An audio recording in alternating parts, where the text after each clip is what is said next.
4월 17일 목요일 누가복음 23장 1절로 25절 그들이 구하는 대로입니다. 예수께서는 대제사장의 집들과 사내들인 공회 그리고 오늘은 빌라도의 법정에서 헤롯의 왕궁으로 또다시 빌라도의 법정으로 이리저리 끌려 다니십니다.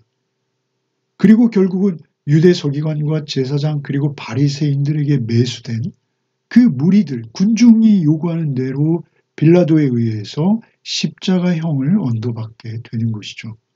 먼저 1절로 7절을 읽겠습니다. 무리가 다 일어나 예수를 빌라도에게 끌고 가서 고발하여 이르되 우리가 이 사람을 보매 우리 백성을 미혹하고 가이사에게 세금 바치는 것을 금하며 자칭 왕 그리스도라 하도이다 하니 빌라도가 예수께 물어 이르되 내가 유대인의 왕이냐? 대답하여 이르시되 내 말이 옳도다.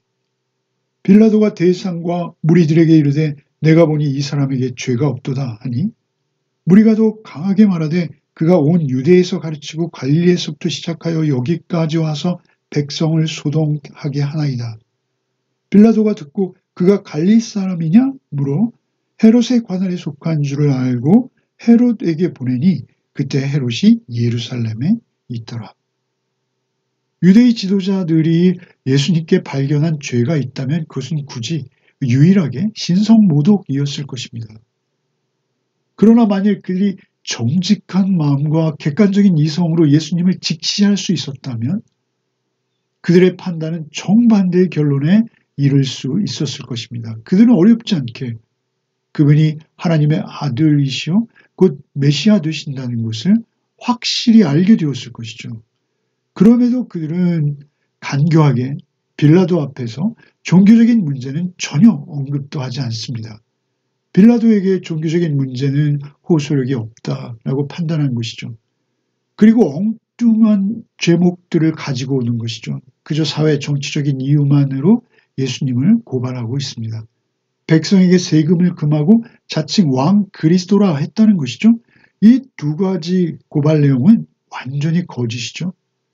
앞서 그들이 예수님을 함정에 빠뜨리고자 세금 문제를 물었습니다. 그때 예수께서는 가이사의 것은 가이사에게 그리고 하나님의 것은 하나님께 드리라 라고 답변하셨죠. 백성들에게 세금을 내지 말라고 하신 적이 없으십니다. 빌라도가 크게 관심을 가졌던 것은 세금 문제가 아니라 로마에게 구체적으로 반역이 될 수밖에 없는 그가 실제로 왕이 되려고 한 적이 있는가? 거기에 빌라도의 관심이 있었습니다. 빌라도가 내가 유대인의 왕이냐라고 묻죠. 그러자 예수께서는 내 말이 옳다 대답하십니다. 빌라도는 그 대답을 아무런 현실적인 시도나 계획조차 없었음을 알기에 그렇게 크게 주의하지 않는 것으로 보입니다. 예수님께서 왕이 되신다면 세상 나라가 아니라 하나님 나라에서의 왕이라는 점을 요한복음에서는 빌라도와 대화로 이렇게 말씀하신 것이 기록되어 있습니다. 어쨌든 빌라도에게 왕이라는 주장은 전혀 정치적이지도 않고 현실적이지도 않았고 그가 어떤 왕이 되려는 시도도 없어 보였던 것이죠.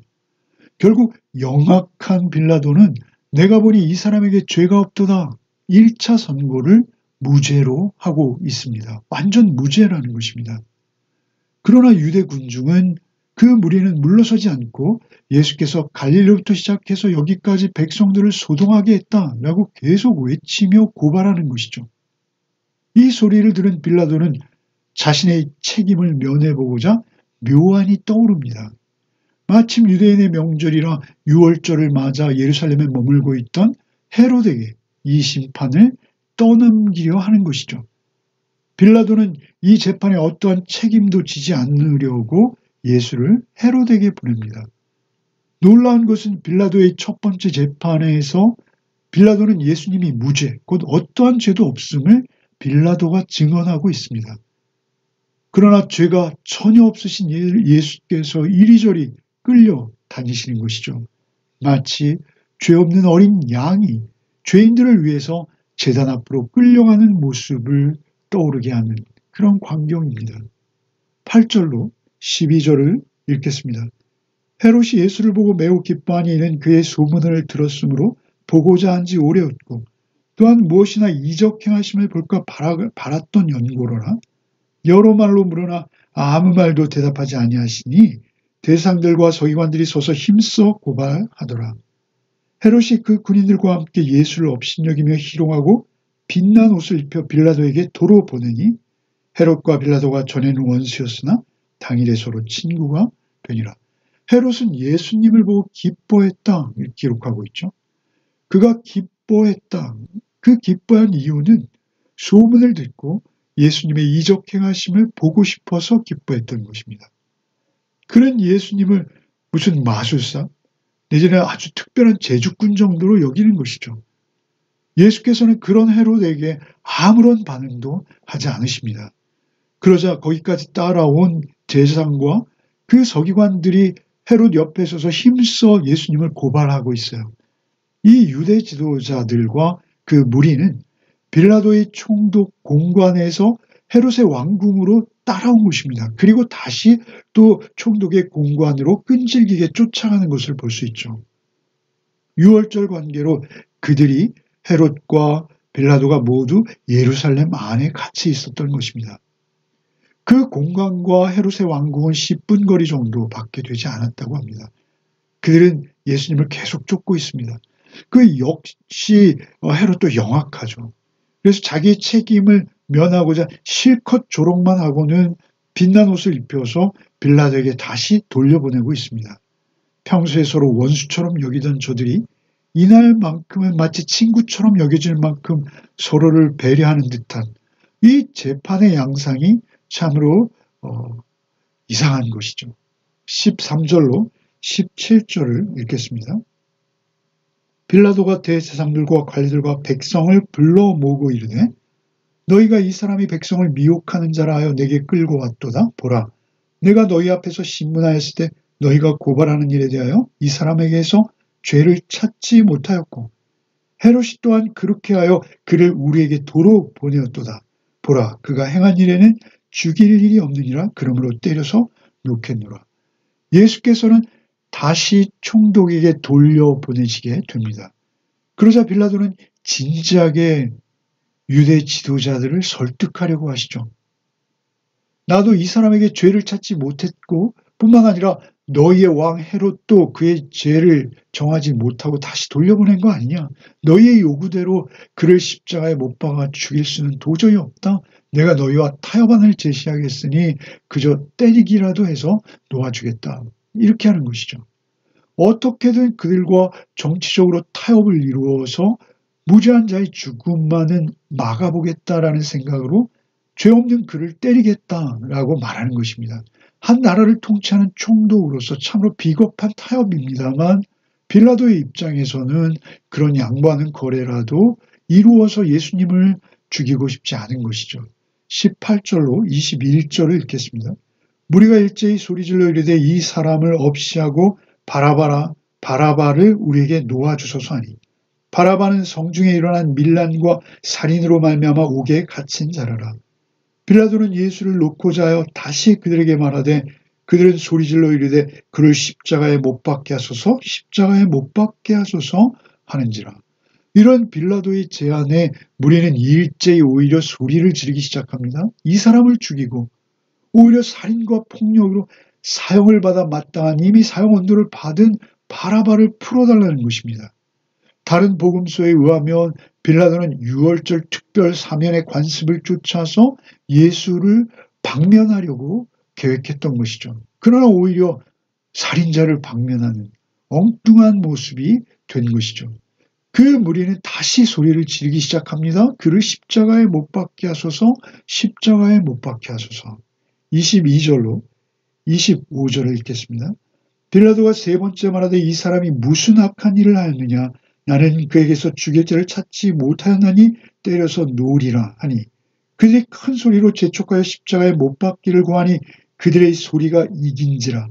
이에 빌라도가 그들이 구하는 대로 하기를 언도하고 그들이 요구하는 자 곧 밀란과 살인으로 말미암아 옥에 갇힌 자를 놓아주고 예수는 넘겨주어 그들의 뜻대로 하게 하니라. 빌라도 역시 끈질기게 세 번째 예수님을 놓아주려고 시도합니다. 그에게서 죽일 죄를 찾지 못했으니 때려서 놓아주겠다는 것이죠. 그러나 무리는 더욱 재촉했고 결국 예수님을 십자가에 못 박으라는 소리가 이기고 말았다라고 보면은 표현하고 있습니다. 빌라도가 무서워했던 것은 밀란이었습니다.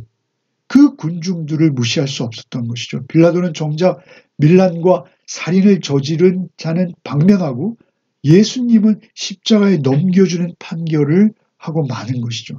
빌라도는 결국 진리를 외면한 것입니다.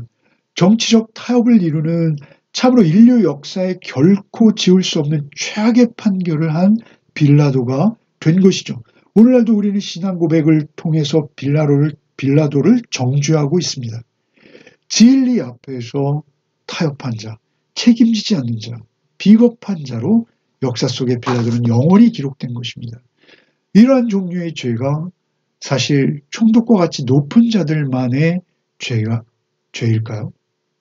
우리 역시 성경의 가르침을 알면서도 사람의 눈치를 보고 세상의 이목을 따라서 행동할 때가 있다라는 것이죠. 가정과 직장과 교회와 사회 속에서 이게 옳다라는 걸 알면서도 불이익과 비난과 그 약간의 소외가 두려워서 침묵해버리거나 순응하기나 하거나 그렇게 하는 것이죠. 헤롯은 또 어떻습니까? 우리도 헤롯과 같이 예수님을 그저 기적이나 일으키는 분으로 또는 우리의 호기심의 대상으로 여기며 진지하지 못한 태도를 취한 적이 없지 않습니다. 주님의 거룩함 앞에서 경건함 없이 가볍게 행동하는 우리의 모습들이 있었다는 것이죠. 예수님은 우리의 문제 해결사나 기적 제공자가 아닙니다. 십자가를 지심으로 우리를 구원하시고 부활하셔서 우리에게 영원한 소망이 되신 우리의 구원주 그리스도이십니다. 당시 가장 큰 책임은 역시 유다의 온 무리에게 있습니다. 베드로는 그의 사도행전 설교에서 유대 무리들 앞에서 이렇게 하죠. 너희가 그를 넘겨주고 빌라도가 놓아주기로 결의한 것을 너희가 그 앞에 거부하였으니 너희는 거룩하고 의로운 일을 거부하고 도리어 살인한 사람을 놓아주기를 구하여 생명의 주를 죽였도다. 무리의 죄를 베드로 사도께서는 사도행전 3장에서 신랄하게 지적하십니다. 무리라는 그 익명성 뒤에 숨어서 진리를 외면하는 것은 너무 쉽죠. 너무도 쉽게 의인을, 그것도 인류 역사에 전에도 없었고 이후에도 없을 가장 의로운 분을 적극적으로 죽인 것이 되는 것입니다. 우리도 그저 이 시류를 쫓아서 세상의 가치관을 따라서 비판 없이 아무에게나 지원하고 아무에게나 지지를 보내고 그런 적은 없는지요. 오히려 세상에 편승해서 이 성공과 경쟁에서 이기는 것만을 쫓아서 값싸게 살아온 적은 없는지요. 예수께서는 이제 34절에 십자가 위에서 곧 이렇게 말씀하십니다. 아버지여 저들을 사하여 주옵소서 자기들이 하는 것을 알지 못함이니이다. 예수께서는 그 바로 빌라도 헤롯은 물론이요 온 무리를 위해서 하나님 앞에서 중보하시며 숨을 거두십니다. 그리고 지금도 주께서는 하나님 보좌 우편에서 우리를 위해 중보하십니다. 예수님의 죽음은 누군가의 실수나 폭력 때문이 아닙니다. 사실 우리 모두를 위한 모든 인류의 죄를 대속하기 위한 죽음이십니다. 하나님의 철저한 계획 아래 이루어지는 예수님의 죽음이시라는 것이죠. 묵묵히 이리저리 끌려다니시며 마치 제사, 번제로 드려지는 어린 양처럼 그렇게 십자가를 향해 가시는 것입니다. 오늘도 이 은혜를 받은 자답게 우리가 하루를 살아내는 복이 있기를 바랍니다. 기도하겠습니다. 주님, 아무 죄 없으신 예수께서 빌라도의 그 비겁함과 헤롯의 조롱과 무리의 외침 속에서도 묵묵히 십자가를 지신 은혜를 기억합니다. 우리가 알면서도 진리를 외면하였고 세상의 소리에 휩쓸려 살았던 것을 주님 앞에 회개합니다. 그럼에도 불구하고 우리를 용서하시고 지금도 중보하시는 주의 사랑에 감사를 드립니다. 이제 주의 은혜에 합당한 삶, 진리를 따라 사는 담대한 삶을 살게 하여 주시옵소서. 오늘 하루도 오직 주와 동행하는 한 날이 되기를 원하올 때 우리를 위해 십자가 지신 예수 그리스도 이름 받들어 기도하옵나이다. 아멘.